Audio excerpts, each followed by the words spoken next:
राधे राधे।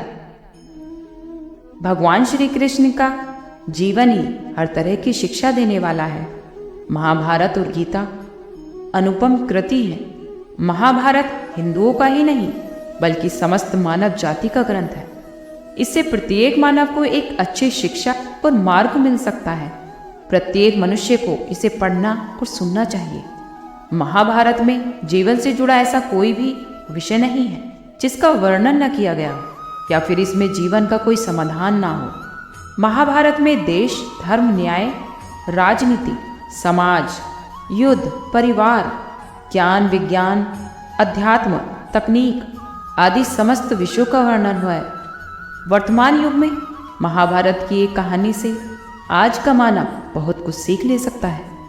ये बात उस वक्त की है जब पांचों पांडवों को वनवास हुआ था। वनवास जाने से पूर्व पांचों पांडवों ने भगवान श्री कृष्ण से कहा कि हे कृष्ण, अभी ये द्वापर का अंतकाल चल रहा है, तो आप हमें बताइए कि आने वाले कलयुग में कलयुग काल की चाल गति क्या होगी, कैसी होगी। ये सुनकर भगवान श्री कृष्ण कहते हैं कि तुम पांचों भाई वन में जाओ और तुम्हें जो कुछ भी दिखाई दे वो तुम आकर मुझे बताओ, तब उसके बाद मैं तुम्हें उसका प्रभाव बताऊंगा। उसके बाद पांचों भाई वन में चले गए, लेकिन उन्होंने वन में जो देखा वो उसको देखकर आश्चर्यचकित रह गए। आखिर उन्होंने ऐसा वन में क्या देखा और ये बात सुनकर श्री कृष्ण ने क्या जवाब दिया, ये एक रोचक बात है। जब पांचों भाई वन में रहने लगे तो एक बार चारों भाई अलग अलग दिशा में वन भ्रमण को निकले। युधिष्ठिर भ्रमण पर थे तो उन्होंने एक जगह पर देखा कि किसी हाथी की 2 सूंड हैं। ये देखकर तो जैसे युधिष्ठिर के आश्चर्य का ठिकाना ही नहीं रहा। अर्जुन दूसरी दिशा में भ्रमण कर रहे थे, लेकिन कुछ दूर जंगल पर जाने पर उन्होंने देखा तो उसे देखकर वो भी आश्चर्यचकित हो गए। उन्होंने देखा कि जैसे कोई पक्षी है, उसके पंखों पर वेदों की बातें लिखी हुई हैं, लेकिन वो पक्षी मुर्दे का मांस खा रहा है। उन दोनों भाइयों की तरह भीम भी भ्रमण पर निकले, लेकिन भीम ने जो देखा वो भी ये देखकर आश्चर्यचकित हो गए।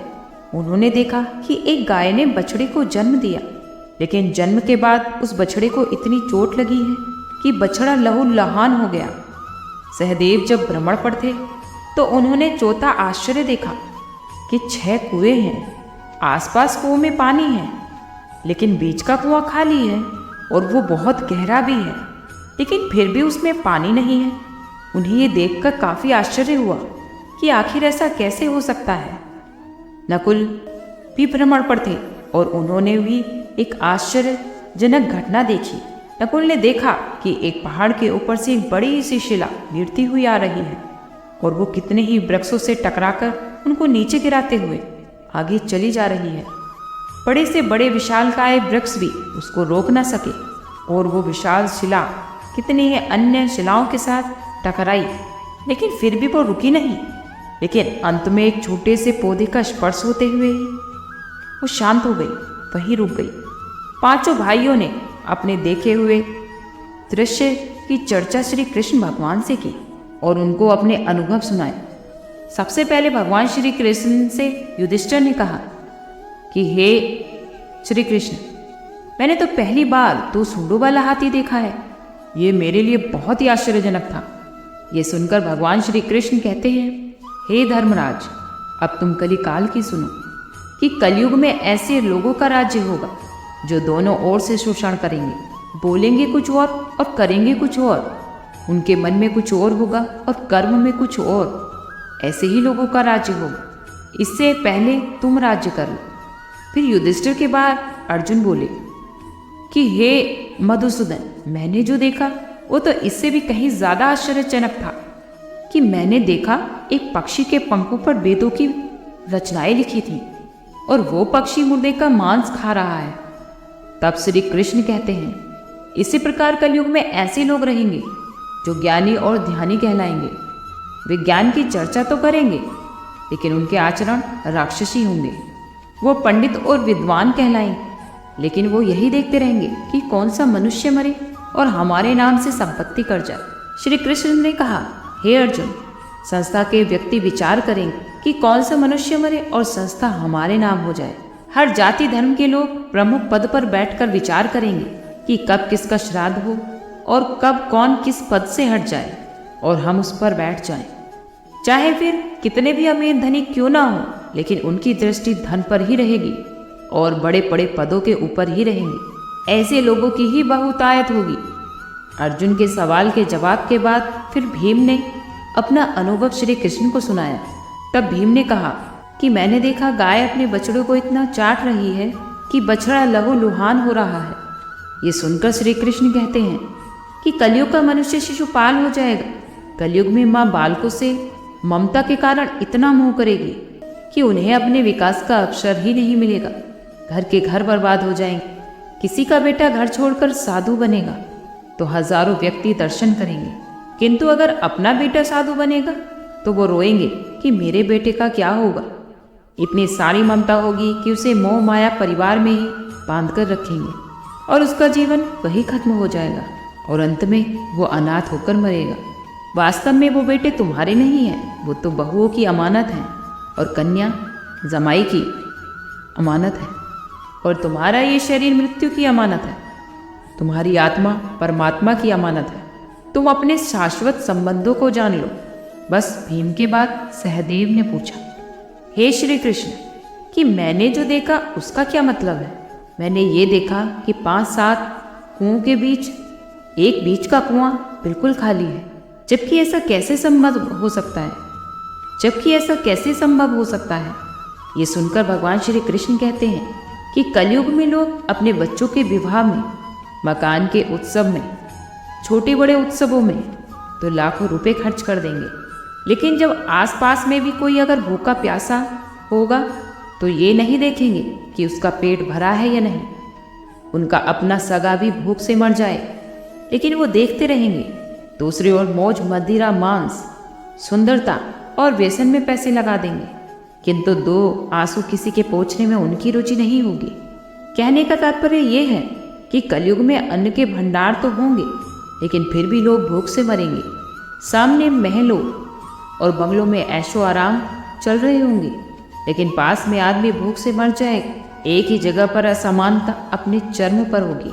सहदेव के बाद फिर नकुल ने श्री कृष्ण को बताया कि हे कृष्ण, मैंने भी एक आश्चर्य देखा कि बड़ी सी चट्टान नीचे गिर रही थी, लेकिन उसे बड़े बड़े वृक्ष और चट्टानें भी रोक ना पाई, लेकिन वो एक छोटे से पौधे से टकराते ही रुक गई। ये सुनकर तब श्री कृष्ण कहते हैं कि कलयुग में मानव का मन नीचे गिरेगा, उसका जीवन पथ होगा। ये पथ जीवन धर्म की शिलाओं से नहीं रुकेगा, लेकिन हरि नाम के एक छोटे से पौधे से, एक हरि के कीर्तन के नाम से मनुष्य जीवन का पतन होना रुक जाएगा।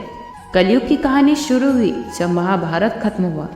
पांडव हिमालय चले गए और तब भगवान श्री कृष्ण भी स्वर्ग चले गए, क्योंकि श्री कृष्ण जब तक धरती पर थे वो कुछ भी कर सकते थे, लेकिन उनके जाने के बाद धरती माता कहने लगी कि अब तो यहाँ कलयुग का वास हो जाएगा। अब मेरा उद्धार करने के लिए कोई नहीं है। सतयुग, त्रेता युग और द्वापर युग में तो भगवान ने जन्म लिया और बुराई का अंत किया, लेकिन अब कलयुग में पाप, अत्याचार, चोरी, अहंकार, ईर्ष्या, वासना ही होगी मानव जीवन में। कलयुग तो एक अभिशाप है। 3 युगों के बाद कलयुग आने के 2 कारण नजर आते हैं। पहला कारण या तो पृथ्वी का पूर्ण विनाश होगा।